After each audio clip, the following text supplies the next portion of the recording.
강의 제목이 뭐 제목 자체가 뭐 대단한 것 같습니다. 지금에서 나가지. 지금에서 나가지.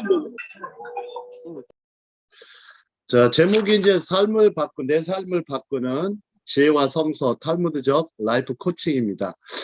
예, 또 중간 제목을 한번 보시면 당신의 삶을 명작으로 바꾸는 지혜와 통찰 이렇게 해놨고 여러 이제 유명한 사람들이 있어요. 이제 마이클 린버그부터 시작해서 노만 빈센트 필, 해롤드 쿠시너, 스카펫, 그 다음에 이제 탈무드를 중심으로 이렇게 작성을 했는데 우리가 보통 크리스찬 코칭하면 성서를 벗어나서는 해서는 안 됩니다.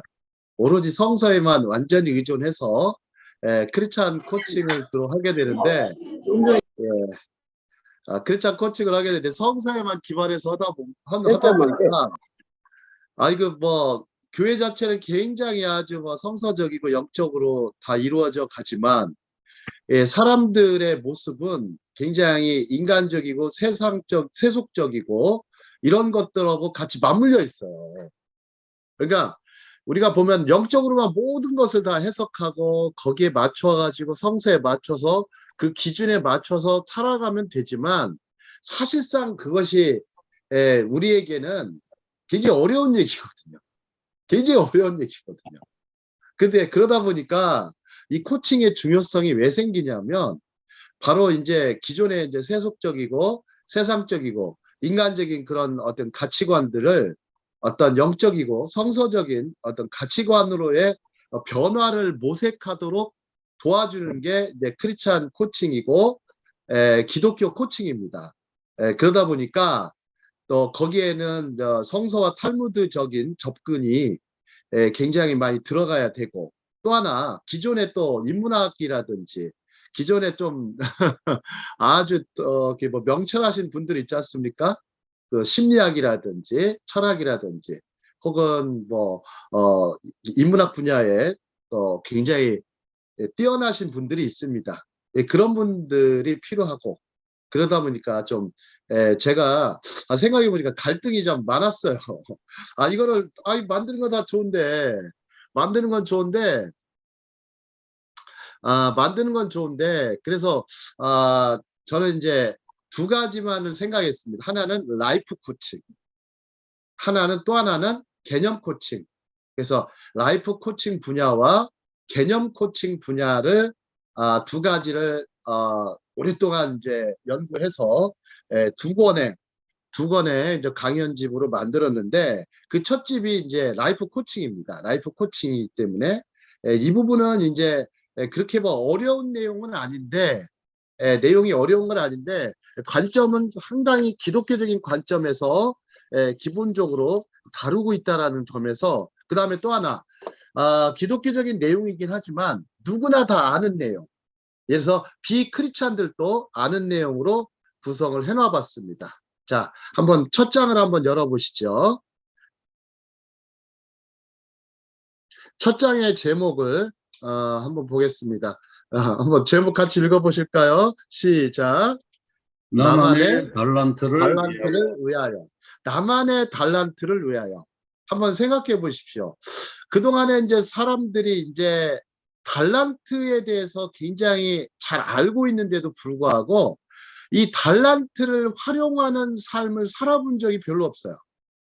대체적으로 보면 자기 어떤 가지고 있는 어떤 천부적인 재능, 하나님이 이렇게 부여하신 어떤 그 속에 있는 내적인 그런 어떤 잠재력들을 제대로 쓰고 있는가 생각을 해보면 굉장히 아주 여기에 굉장히 모순된 면을 많이 보게 됩니다. 왜 그러냐면 현실 자체가 우리에게 주어진 세상의 현실 자체가 우리의 달란트를 쓰기에는 너무나 좀 뭐라고 할까 하나님의 뜻과 거리가 멀리 살아요. 세상의 일이라는 게 세속의 일이라는 게 그러다 보니까 자신의 달란트들을 어떻게 써야 되는지에 대해서 펼치지 못하는 분들이 많습니다. 제 생각에는 근데 한편 생각을 해봤어요. 제가 코칭 과정을 하면서 기존의 그 코칭 책들을 막 거의 다 읽어봤거든요. 읽어봤는데 이 책들이 현실과의 괴리감이 너무나 컸습니다. 그리고 또 영적인 것보다도 영적인 분야, 즉 교회와도 거리가 굉장히 멀었습니다. 그러면 이건 뭐냐? 별로 도움이 안 된다는 겁니다. 별로 도움이 안 된다는 거예요. 우리 최사무엘 목사님 계신데 좀 어떠세요? 이 코칭에 대해서 생각해 보시면은 우리가 보통 세상에 여러 가지 코칭 과정이 있는데 비싼 값을 들여서 공부를 하거든요. 공부를 하고 자격 과정을 이수를 하는데 좀 어떤 것 같습니까? 이렇게 현실과의 괴리감이나 혹은 교회와의 그 격차가 상당히 많이 발생할 것 같은데요.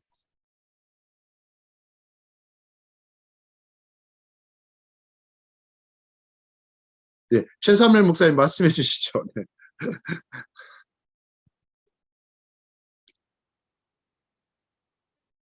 괴리라는 건 언제나 있는 것이고, 내가 잘할 수 있는 것만 하고 살아서 되는 세상도 또 아니고, 그렇지만은 내가 하고 싶은 게 무언지를 할 수 있는 정도. 우리 저기 여러 목사님들 때는 내가 무슨 하고 싶어서 뭘 하는 상황이 아니었어요. 근데 요새 애들은 이제 자기가 하고 싶은 걸 할 수 있게끔 우리가 그거를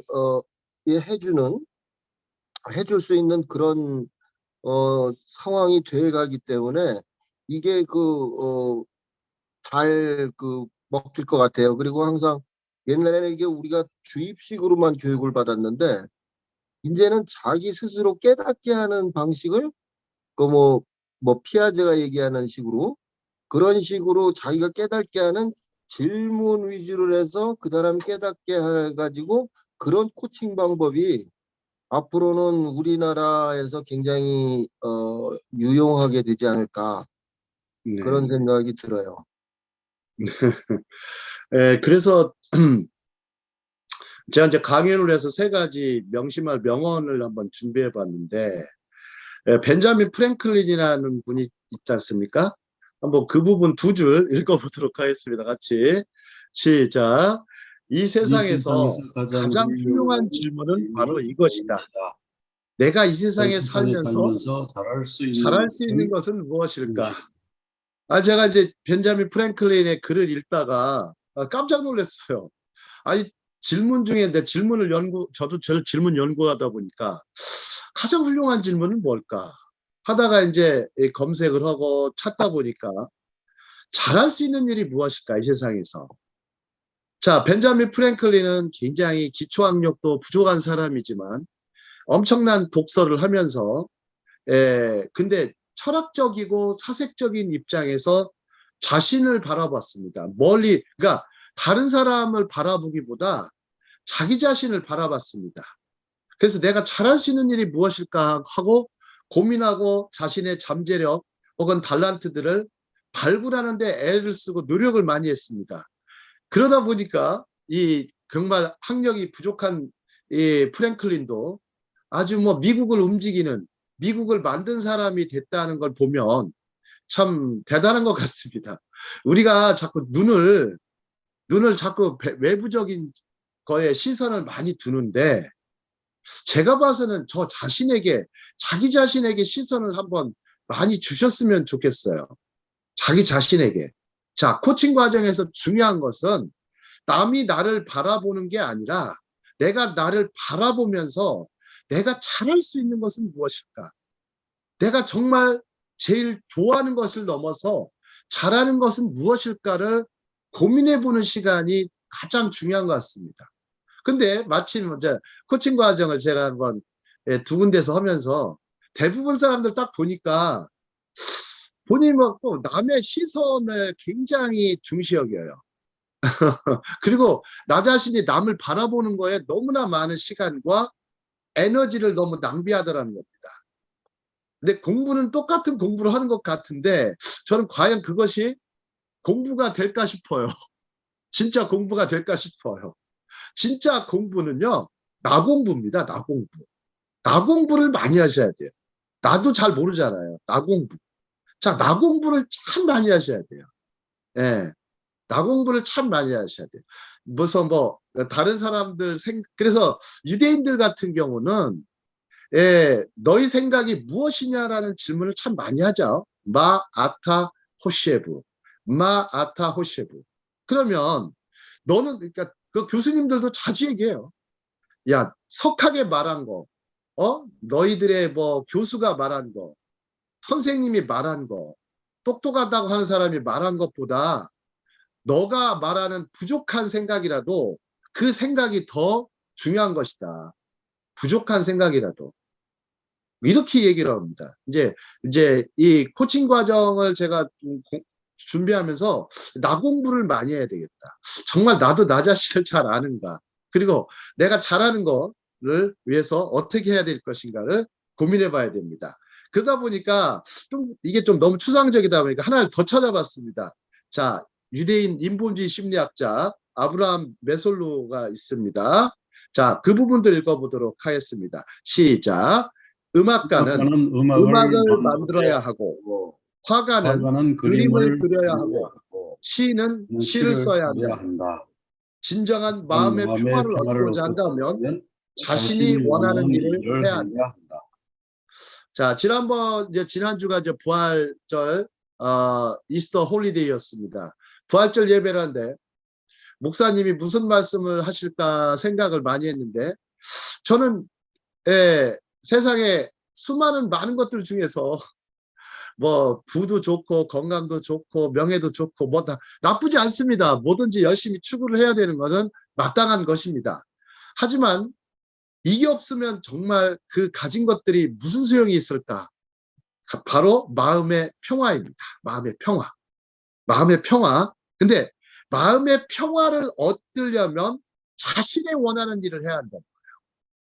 참 메슬로 참 대단한 말인 것 같습니다. 저는 마음의 평화를 위해서는 자신이 원하는 일을 해야 한다. 정말 좀 전에 이제 세무엘체 목사님 말씀하시듯 하나님의 소명을 받은 분들은 정말 하나님이 원하시는 일을 하시는 종입니다. 그래서 하나님의 종이고 말씀의 종이라고 하는 이유가 하나님이 원하시는 일을 주인 되신 하나님, 주님 되신 하나님의 일을 하기 때문에 바로 하나님의 종인 것입니다. 근데 마음의 평화를 위해서 정말 하나님이 주시는 평안으로 목회를 감당해야 되는 것을 저는 생각을 해봤습니다. 또한 마찬가지로 사람들을 코칭하고 도울 때 정말 네가 진정 마음의 평화를 원하거든 원하는 일을 한번 찾아보고 시도하라. 이런 말을 자꾸 하고 싶습니다. 자, 그래서 또 하나 찾아봤습니다. 자, 마르틴 부버 제가 자주 소개했던 분이시죠. 나와 너라는 책을 쓰신 어떤 관계의 철학 혹은 대화의 철학자 한번 그 부분 읽어보도록 하겠습니다. 옛날 시작. 옛날 랍비 바에르가 자신의 스승에게 물었다. 하나님께 헌신하는 방법을 가르쳐 주십시오. 그러자 스승이 대답했다. 내가 어떤 길을 선택해야 할지 나는 말해줄 수 없다. 너의 마음이 어느 길로 가고자 하는지 잘 들어보아라. 그리고 그 온 힘을 다해 그 길을 가라. 자, 이게 이제 탈무드에 나오는 대목입니다. 맨 밑에 안 보이네요. 예. 잘 안 보이실 수도 있어요. 마음을 다해 그 길을 가라. 탈무드에 나오는 내용인데 마르틴 부버가 생전에 이제 교육철학 강의를 할 때 티브리 대학에서 강의를 할 때 이 강의를 소개를 했습니다. 소개를 했고 이게 이제 한국에 약간 소개가 되었었는데 뭐 그런 거 아시죠? 한국 사람들은 유대인 교육에 대해 관심이 많은데 그리고 뭐 기존의 탈무드 책들도 관심이 많죠. 근데 제가 봐서는 대부분 다 겉핥기입니다. 겉핥기, 수박 겉핥기. 탈무드는 그렇게 달콤한 책이 아닙니다. 굉장히 아주 고통스러운 책이고요. 굉장히 힘든 책입니다. 들어가기가 그렇게 어렵습니다. 들어가기 그렇게 어려운데 이런 들어가서 이렇게 뭔가를 찾아내는 사람들 보면 참 저는 그게 이분들은 정말 정말 자신이 원하는 길을 찾기 위해서 이 탈무드의 깊은 속까지 들어가신 분들 보면 또 성서의 깊은 곳까지 들어가는 사람들 보면 상당히 아주 놀라운 것들을 많이 찾습니다. 제가 봐서는 성경이든 탈무드든 꽂아놓고 있으면요. 꽂아놓고 있으면 다 블럭에 불과해요. 블럭에 불과합니다. 펼치고 읽고 묵상하고 깊이 사색하면서 뭔가 중요한 하나님이 주시는 메시지 또 나에게 주시는 메시지를 찾아가는 연습이 중요한 것입니다. 자, 근데 이제 사람들이 이제 원하는 일을 하게 되면 헛된 삶을 살지 않게 됩니다. 헛된 삶을. 자, 그래서 제가 한번 헛된 삶을 생각을 하는 가운데 이제 에밀리 디킨슨이라는 사람, 미국의 아주 천재 여류 시인이었죠. 디킨슨의 시를 잠깐 보도록 하겠습니다. 다음 장입니다.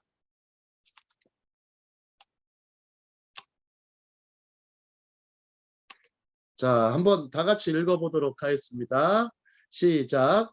만약 내가 쪼개지는 가슴을 구했다면 헛된 삶을 산 것은 아니다. 만약 내가 아픈 삶을 위로했다면 혹은 고통을 가라앉혔거나 쓰러져가는 작은 새 한 마리를 구하 둥지에 넣어 주었다면 헛된 삶을 산 것이 아니다. 그 다음 장 보겠습니다. 사랑이란, 자, 같이 읽겠습니다. 시작. 사랑이란 이 세상의 모든 것, 우리가 사랑에 대해 알고 있는 모든 것, 이거면 충분하지. 하지만 그 사랑을 우린 자기 그릇만큼밖에는 담지 못하지. 혹시 이게 이제 제가 이제 거의 매일 시를 읽고 시를 다 저희 뭐 협회 밴드든 어디 이렇게 올리거든요. 올리면 굉장히 아주 시를 가지고 이렇게 나누는 시간을 좀 갖고 싶은데 아무도 하시려고 하지 않습니다. 예, 그렇다고 제가 뭐라고 하지 않는데 아무도 하지 않습니다. 그러니까 결론은 내린 결론은 이분들은 필요한 사람들이 저한테 필요한 사람들이라고 생각을 안 합니다. 필요한 사람이라고 생각을 안 해요. 자꾸 사람들은 뭐 자기한테 필요한 사람만 잠깐 얻으려고 하고 그러지 않습니까? 근데 제가 봐서는 그냥 저와 그냥 생각을 나누는 사람이라고 생각이 듭니다. 근데 적어도 생각조차 하지 않으려고 하거나 좀이라도 좀 파고 들어갈 생각을 잘 안 합니다. 그냥 겉핥기만 계속하고 그런데 그것을요. 그 세월을 평생 보냅니다. 평생 보내면서 제가 어느 날 질문을 던졌습니다. 질문을 던져보니까 왜 그렇게 사십니까? 라는 질문을 던져본 적이 있어요. 왜 그렇게 사십니까? 그랬더니 어떤 좀 뭐라 할까 뭔가 도전하고 모험 거는 거가 아니라 좀이라도 어려운 것만 만나면 겁이 납니다 그러더라고요. 좀이라도 어려운 거. 이게 어렵지는 않을 겁니다. 굉장히 어렵지 않을 겁니다. 어렵지 않을 겁니다. 또 하나가 자꾸만 돈이 되는 일만 하려고 그래요. 자꾸만 돈이 되는 일만 하려고 그래요. 자기 변화에 대해서는 생각 안 하고 자꾸만 돈이 되는 거, 현실적으로 유익한 거, 내가 손에 자꾸 쥘 수 있는 것만 생각합니다. 그러다 보니까 자꾸 내면에 대해서 자신의 어떤 속에 있는 변화에 대해서 자신의 어떤 가치에 대해서 숨어있는 어떤 굉장히 귀한 보물이나 보화들을 그런 것을 연습을 안 합니다. 저는 그러거든요. 그러면 돈도 벌면서 내면의 가치도 같이 추구해야 되는데 내면의 가치는 왜 외면해 놓고 내면의 것들을 외면해 놓고 외면에 있는 것들을 굉장히 신경을 많이 쓰고 살죠. 신경을 많이 살죠. 그런 사람들한테는 코칭이 통하지 않습니다. 코칭이 통하지 않습니다. 그래서 랍비 힐렐이 뭐라고 합니까? 랍비 힐렐이 거룩한 것을 누구에게 주지 마라? 돼지에게. 진주를 돼지에게 주지 마라.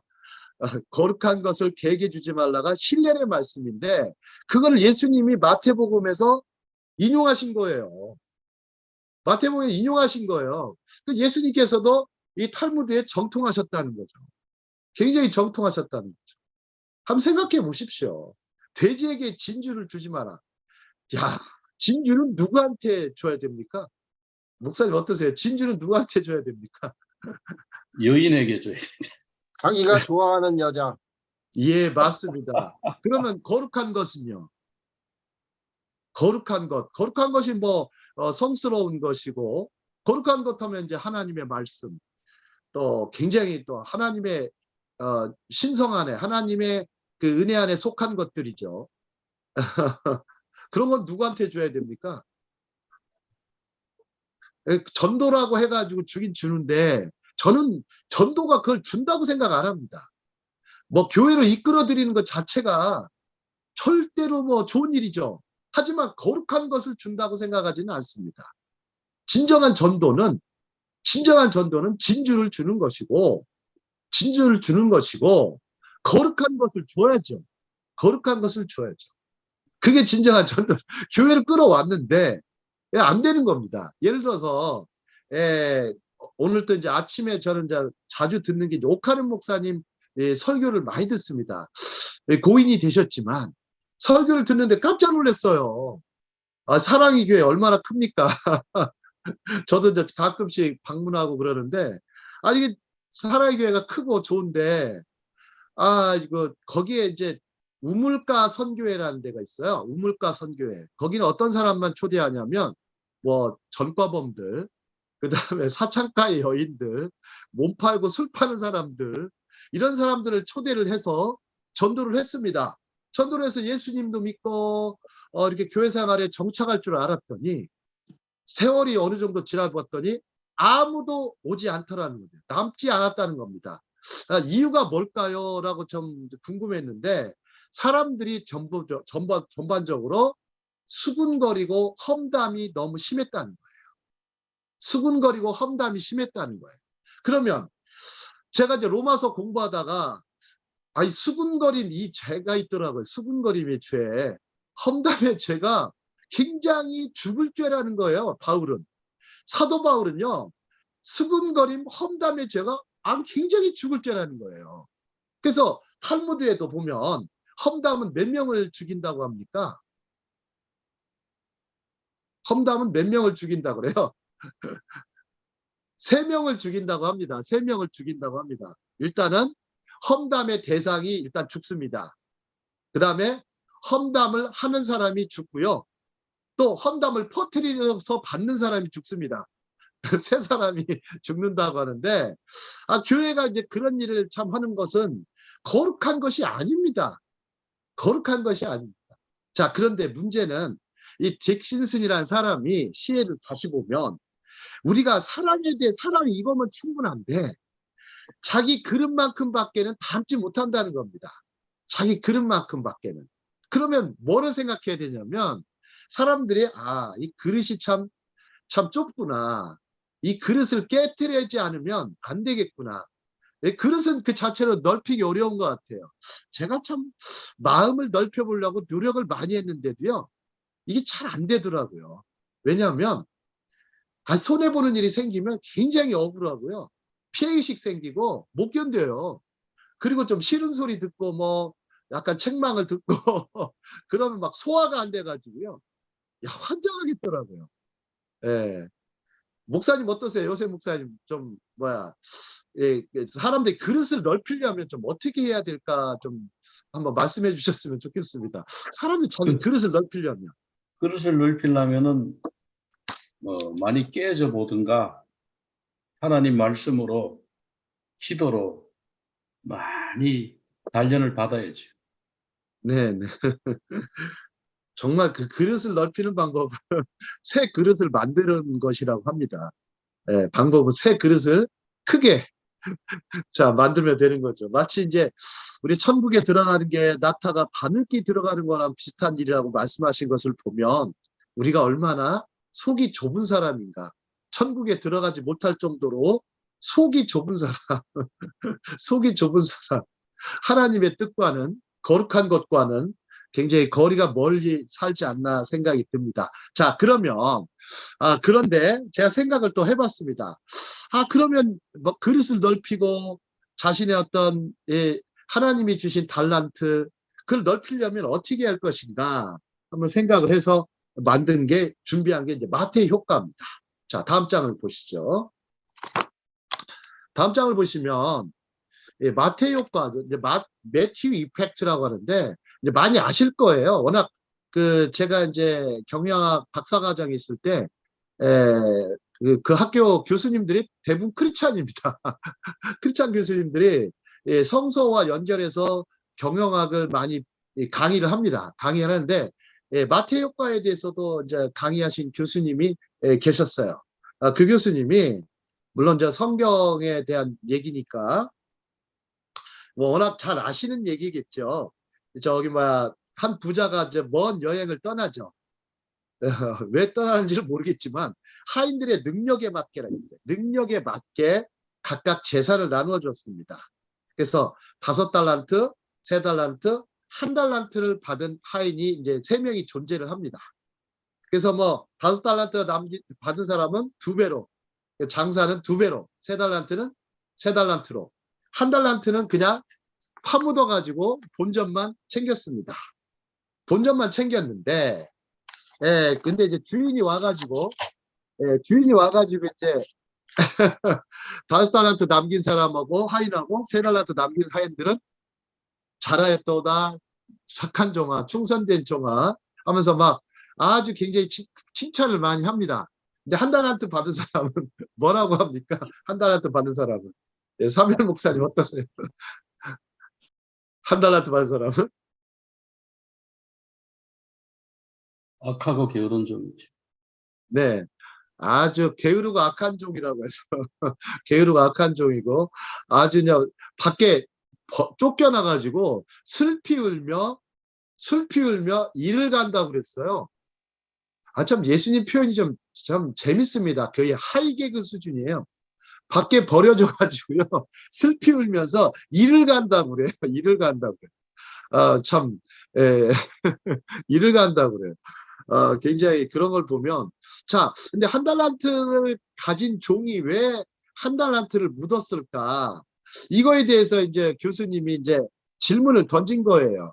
그런데 질문을 던지니까 각자의 대답들이 아주 재밌습니다. 크리스찬 학생들은 어떻게 말을 했을까요? 크리스찬 학생들은 1달란트도 어마어마한 건데 정말 어마어마한 탈란트가 어마어마한 돈인데 로마 화폐로 어마어마한 돈인데 왜 그것을 안 썼을까요? 아마 5달란트나 3달란트 받은 종들을 보면서 아마 본인은 이거 가지고는 사업을 펼치기에는 어렵지 않나 이런 생각을 했을 것 같아요 라고 답변한 친구도 있고 또 비크리스찬들은 어떻게 대답했냐면 아이고 뭐 사업하기 싫었나 보죠. 뭐 이렇게 얘기하는 친구들이 그 말이 또 굉장히 일리가 있었어요. 그 다음에 또 돈은 또 많이 있어야 자금 사정 실탄이 많아야 무슨 사업이라도 하죠. 이건 뭐 이거 가지고 무슨 장사도 하겠습니까? 뭐 이런 답변하는 친구들도 있었습니다. 하지만 이 성경에 나온 달란트의 비유는요. 비유의 그것은 이거와 관련이 깊어요. 랍비 힐렐의 명언과 관련이 깊습니다. 자, 왜 그러냐면 이 전제가 있어요. 전제가. 왜냐하면 하나님이 각기 능력대로라고 했어요. 각기 능력대로 주셨다 했어요. 하인들의 능력에 맞게. 그러면 이 주인은 하인들의 능력을 잘 봤던 거예요. 이 사람은 요 정도 그릇이 되는구나. 이 사람은 이 정도밖에 안 되는구나. 그러니까 거기에 맡겨준 겁니다. 근데 주인의 심정은 어떻습니까? 주인의 심정은 또 장사하는 사람들은 2배는 남아야 되지 않습니까? 반드시는 아니겠지만 그 어마어마한 돈을 줄 때 준 목적이 있을 겁니다. 반드시 남겨라. 이윤을 창출해라. 프라핏을 만들어라. 이런 의도가 있을 것이고 그 다음에 그러려면 온갖 종합적인 능력이 요구됩니다. 종합적인 능력. 탁월한 능력들이 요구가 됩니다. 그러면서 장사를 해보면 시작하면서 뭐가 생겨요? 장사할 수 있는 능력들이 키워지는 거예요. 능력이 개발되는 거예요. 능력이 개발되는 거예요. 능력이 개발된다는 것을 가르쳐주기 위해서 너가 지금 가지고 있는, 아마 하인들한테 주는 메시지는 뭐냐면, 너가 지금 가지고 있는 능력은 얼마 안 된다. 그냥 그릇이야, 그릇. 그 정도 능력에 맞 그릇인데, 이 그릇 안에서 네가 한번 해봐. 해보고 나서 정말 손해가 나더라도 해보라는 메시지입니다. 자, 그러면 그 메시지를 랍비 힐렐은 어떻게 표현했냐면, 다음 장 보시죠. 다음 장 보시면 같이 읽겠습니다. 시작. 지금 아니면 언제? 내가 아니면 누가? 내가 나를 알아주지 않으면 누가 나를 알아주랴. 자, 장사하는 분들은 지금 아니면 언제, 무엇이든 주어졌을 때 지금 하는 것입니다. 미루거나 방치하거나 멀리하는 게 아닙니다. 또 막 이렇게 계산하거나 따지거나 그런 게 아닙니다. 계산하거나 따지는 게, 그게 뭐라고 그랬어요? 제가 후추파 정신이라고 했죠. 후추파 정신. 이게 후추파 정신은 뭐라고 했어요? 이게 가치가 있다. 가치가 있다. 정말 여기에 가치가 있다 그러면 가리지 말고 앞뒤 계산하지 말고 도전하는 것을 후추파 정신이라고 합니다. 또한 내가 아니면 누가, 내가 아니면 난, 미, 후, 누가 하겠느냐는 거예요. 누가 하겠는가? 이게 중요하거든요. 예. 자, 그 다음에 내가 나를 알아주지 못하는데 누가 나를 알아주겠느냐? 그러니까 자신의 그 능력이나 역량을 과연 아는 사람이 얼마나 될까요? 자신의 능력의 역량을 아는 사람은, 왜? 이게 숨겨져 있기 때문에, 우리 속에 숨겨져 있기 때문에, 우리 머릿속에, 우리 가슴 속에 숨겨져 있기 때문에, 이 숨겨져 있는 것을 오픈해 가지고 열린 마음으로 끄집어내야 됩니다. 끄집어내야 되는데, 그것을 끄집어내지 않으면 그냥 묻어두는 겁니다. 묻어두는 거예요. 우리가 좀 마태의 효과에 대해서 굉장히 많은 다른 여러 가지 우리가 주석가들이 달아놓은 그런 설명 해설보다는 정말 현실에 우리에게 주어지는 현실하고 좀 맞추어 가지고 생각해 보는 게 필요합니다. 그게 하브르타입니다. 자, 다음 장을 보시죠. 예수님이 마태복음 25장 29절에서 말씀하십니다. 다음 장 같이 읽겠습니다. 마태복음 29장 25장 29절 시작. 물은 있는 자는 받아 풍족하게 되고 없는 자는 그 있는 것 같이 빼앗기리라. 빼앗기리라. 자, 옆에 보시면 마태 효과에 대한 해석을 어떻게 했냐면, 이 로버트 킹 머튼이라는 학자가 있어요. 로버트 킹 머튼이라는 사람이 부자는 더욱 부자가 되고 가난한 자는 더욱 가난해지는 현상, 빈익빈 부익부입니다. 근데 이게 기독교적인 빈익빈 부익부예요. 기독교적인. 근데 이 사람이 이제 자기가 이제 과학사회학에서 처음 씁니다. 그래서 이게 뭐냐면요. 한번 생각해 보시죠.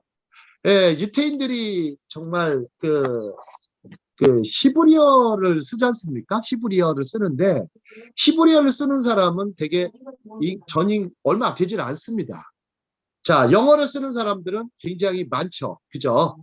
자, 영어를 잘하게 되면 못하는 사람하고 어느 정도 차이가 날까요? 영어를 잘하게 되면.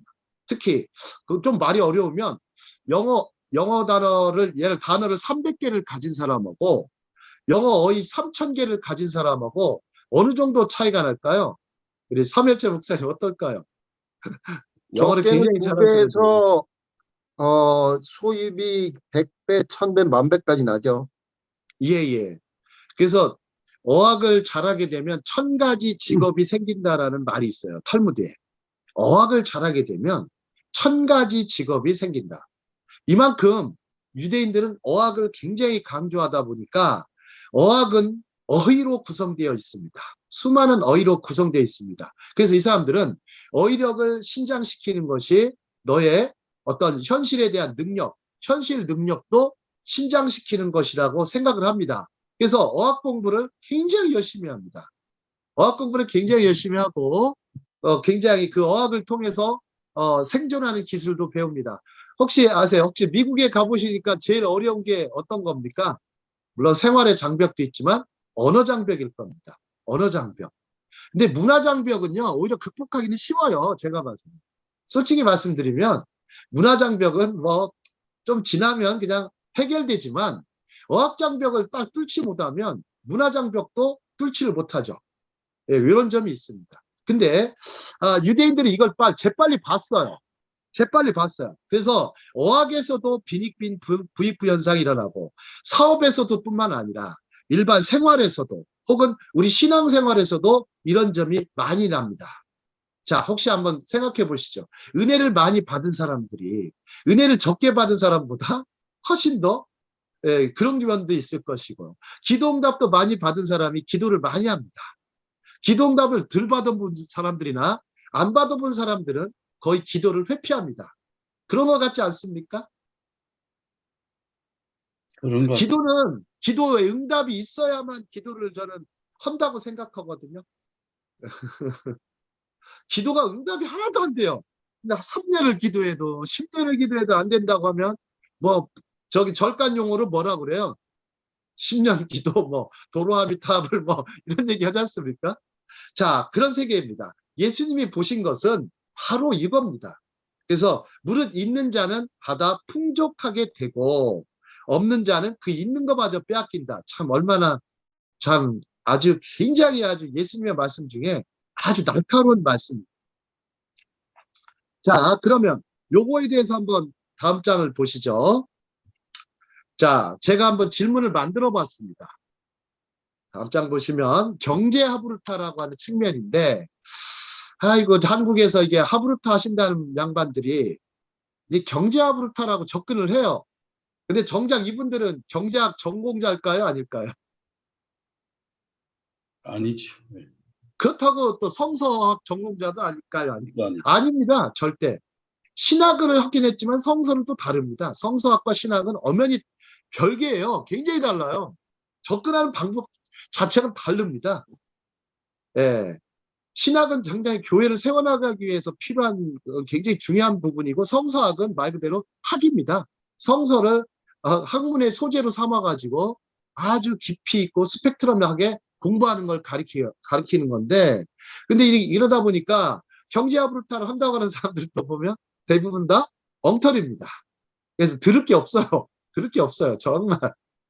근데 이제 제가 이제 한편으로 저도 이제 전공을 그쪽으로 하다 보니까 그쪽하고 이제 성서하고 신학을 같이 공부를 하다 보니까 두 분이 이렇게 좀 만날 수 있는 좀 교차점을 저는 찾는 데는 큰 어려움이 없었습니다. 자, 한번 1번 문제 한번 보시죠. 자, 부자가 종들에게 가장 진정 원했던 것은 무엇일까요? 자, 한번 뭐 여기 뭐 대부분 다 음소거 하셨는데 또 누가 한번 말씀해 주시겠어요? 부자가 종들에게 진정 원했던 것은 무엇일까? 저번에 내가 이 그런 거 내가 좀 보내줄게. 왜냐면 나도 지금 이거 메일을 받았어. 이모 자, 부자가 진정 종들에게 원했던 것은 무엇일까요? 일단 뭐 생각을 한번 해보십시오. 자기 능력을 잘 발휘해서 네네. 주인에게 맡긴 주인에게 돌려드리도록 뭐 그런 거 아니었겠나 싶은데요. 예, 그런 거, 예, 맞습니다. 정말 또. 다른 분 안 계세요? 다른 분 여기 다들 음소거 해놓으시고 뭐 비디오 소거까지 다 해놓으셔가지고. 그러니까 주인이 자기들한테 맡기고 간 게 귀한 것이고, 그리고 자기를 믿고 주고 간 거잖아요. 그거에 대한 감사한 마음으로 활용을 잘 하기를 바란 거죠. 그럼 주인은 손해봐도 상관없었을까요? 그렇지. 물론 그렇죠. 근데 그게 이제 이거를 뭐 근거 없이 비약을 하면 안 되지만 하나님이 우리 인간에게 자기 자녀에게 준 거는 귀한 것이기 때문에 절대로 손해가 없어요. 순교를 했어도 그것이 나중에 또 생명력을 발휘하잖아요. 그러니까 우리 네네. 눈에 보기엔 손해일 것 같지만 부자가 보기엔 잘했다 그럴 수가 있는 거니까 뭐 여기에서 얘기한 거는 뭐 5달란트는 5달란트 남기고 2달란트 2달란트 남겼는데 그 남기는 거는 보면은 하나님께서는 우리에게 복을 주시기 위함이기 때문에 무조건 남아요. 우리 눈에 그게 손해봤다 뭐 남았다 하는 건 우리들의 판단이지 주인이 보기에 뭐 열심히 살았으면은 그건 내가 볼 때는 주인은 그런 거에 대해서 뭐 많이 남고 안 남고에 대해서 신경을 안 쓸 정도의 부자다. 정말 어마어마한 부자 같습니다. 달란트를 이게 어마어마 한 달란트의 가치는 뭐 어마어마하지 않습니까? 정말 뭐 옛날에 그 유대인들의 이제 헤롯 성전이 있을 때 성전을 짓는 데 들어간 달란트가 얼마인지 아십니까? 혹시 그 성전에 들어간 달란트 약 한 많지는 않은 것 같아도요. 한 250달란트가 들어갔다고 그래요. 250달란트면요. 지금으로만 한 달란트가 뭐 X로 따지면 몇 억의 가치가 있는 겁니다. 몇 억에. 몇 억씩이 되는 돈인데 그게 한 250달란트 정도 들어갔을 거라고 이제 요세푸스는 말을 합니다. 요세푸스의 책에 보면. 근데 이제 그 어마어마한 성전이 그냥 다 무너졌지만 자, 한 사람들에게 그러면 하나님 그런데 우리가 재미있는 것은 구약성 신학의 그 고린도서를 보면 우리 바울이 우리를 성전이라고 합니다. 성전이란데 그러면 우리가 마음에 이게 하나님이 우리 마음에 지어진 성전은 무너뜨려질 수가 없는 거죠.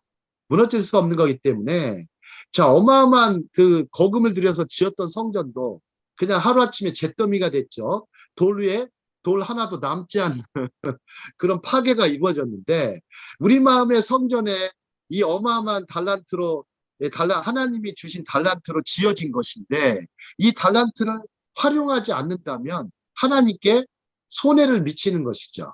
하나님께 손해를 미치는 것이죠. 또한 이 얼마나 영적인 손실도 크고 또 근데 자꾸만 우리가 좀 이런 부분에 대해서는 굉장히 간과하고 있었던 부분이고 또 교회가 또 심지어 수많은 달란트들을 발굴하고 캐어내고 도와주는 일을 정작 안 했습니다.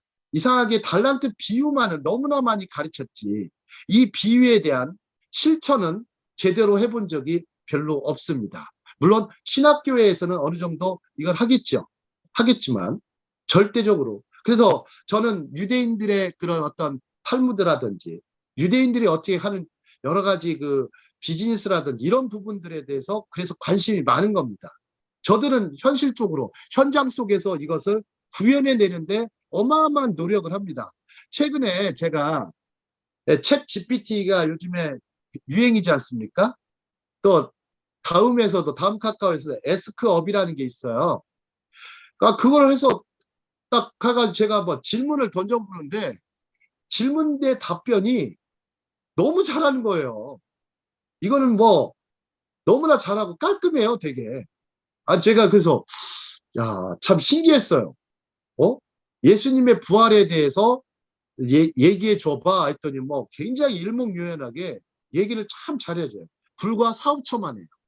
불과 4, 5초 만에 그런 답변을 합니다.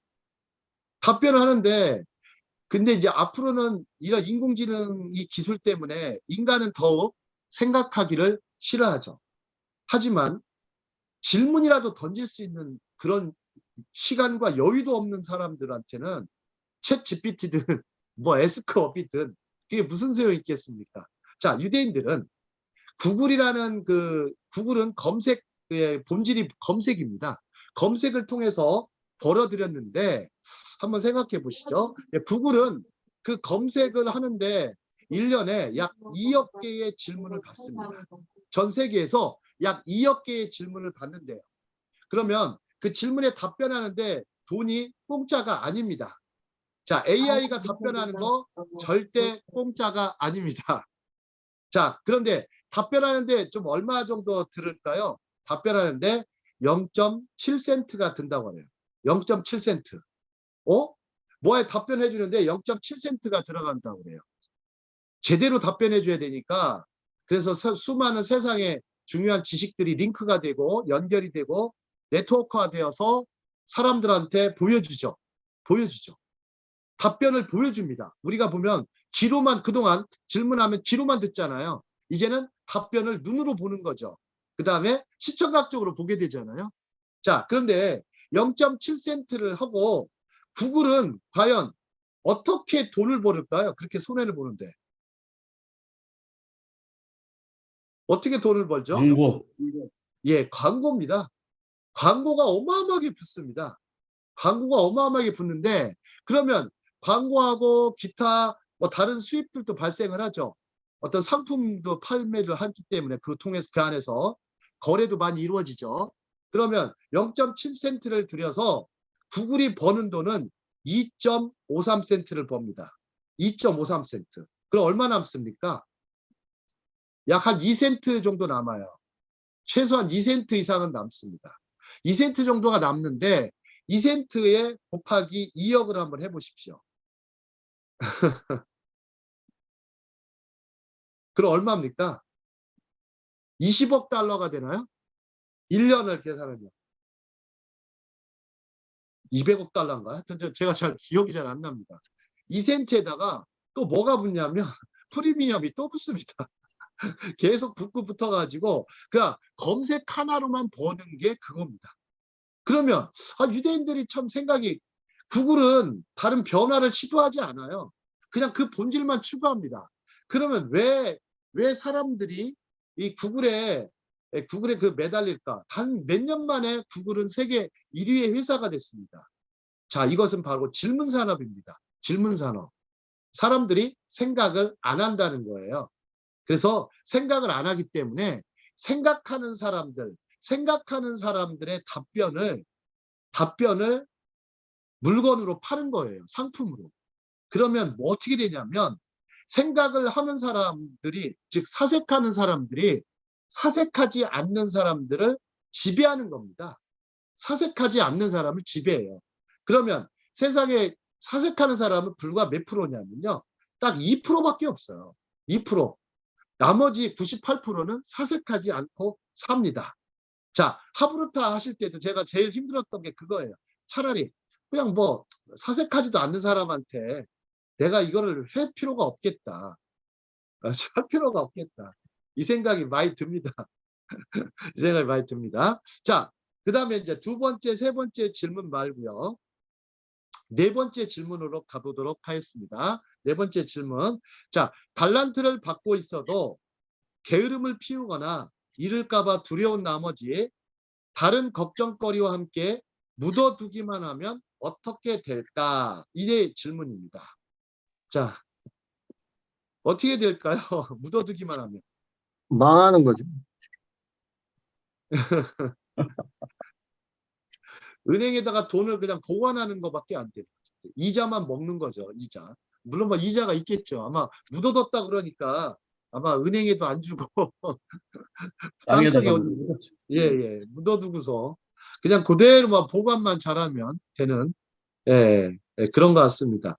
근데 다 망하는 것인데 자, 뭐 보면은 이제 그런 거죠. 보통 이제 장사는 이득을 남겨야 되는데 현상 유지는 곧 손해를 넘어서 망하는 겁니다. 그냥 망조죠. 현상 유지는 망조죠. 예, 재화와 서비스를 창출해야 되는 게 경제인데 경제를 즉 살림입니다. 살림을 하지 못한 거죠. 예, 혹시 살림의 반대가 무엇인지 아십니까? 살림의 반대? 죽임. 예, 죽임이죠. 그래서 살리지 못하면 죽습니다. 살리지 못하면 죽습니다. 자, 아멘. 예, 다섯 번째로 가보도록 하겠습니다. 다섯 번째. 자, 같이 읽겠습니다. 다섯 번째, 시작. 탈무드는 아무것도 하지 않는 것보다 아무것도 하지 않는 것보다 노력하다가 노력하다가 잃는 쪽을 잃는 택하라라고 쪽을 하는데 택하라. 그렇다면 실패할 하는데, 용기나 그다음에 상처받을 실패할 용기를 용기나 가져야 한다. 상처받을 용기를 가져야 한다. 자, 심리학자 중에 이제 알프레드 아들러가 있습니다. 프로이트의 아주 유명한 제자죠.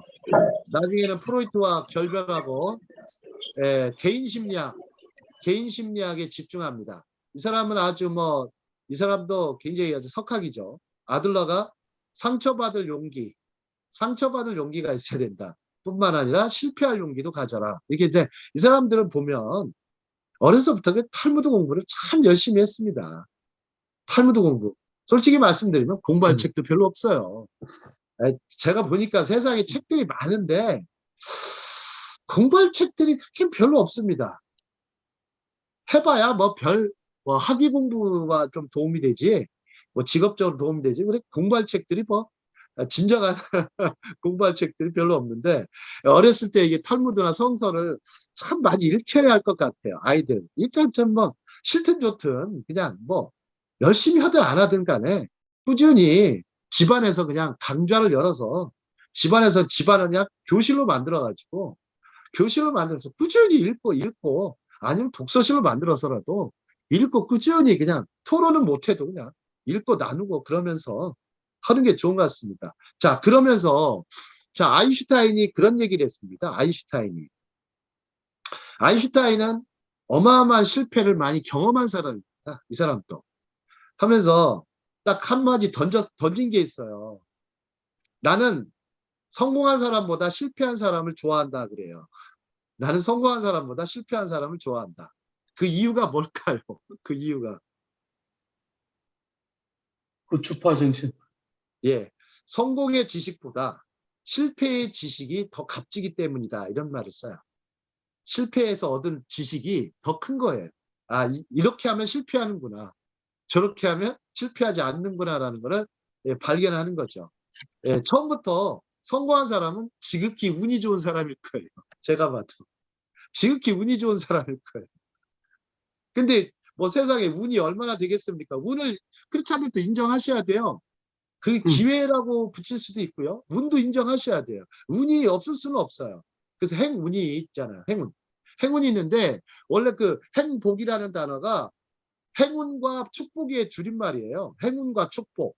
행복이라는 단어가요. 행운과 축복의 줄임말이에요.